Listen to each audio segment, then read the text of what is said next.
देवीलाई दुबराक्षता स्वयं श्री विष्णुलाई अनि श्री लम्बोदरलाई पत्र तुलसी श्री शम्भुलाई केतकी हुँदैन चढाउनु ईशोमा हो श्रापकै कारण यदि अर्पण गर्दछ कुनै मनुष्यले भने नासिन्छ कायाधन भनेको देवीलाई हरियो दुबो झुकिएर पनि चढाउनु हुँदैन। भगवतीको थानमा देवीको मन्दिरमा गएर हरियो दुबो यहाँहरूले नचढाउनु होला।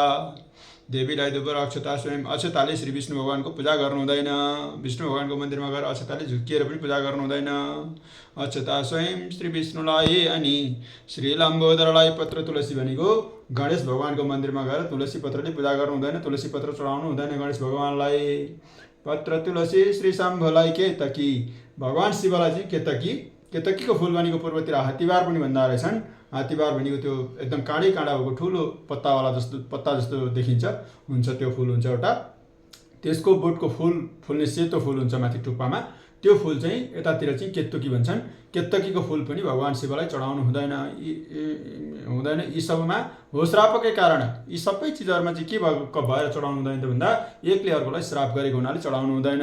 हो श्रापकै कारण यदि अर्पण गर्दछ कुनै मनुष्यले भने नासिन्छ काया धन।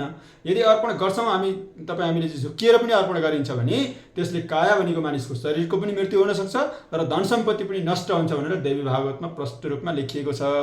त्यसकारण यहाँहरूलाई यो आधिकारिक युट्युब च्यानलमा हार्दिक स्वागत छ।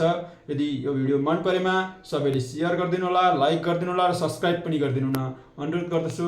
धन्यवाद। जय सिंह।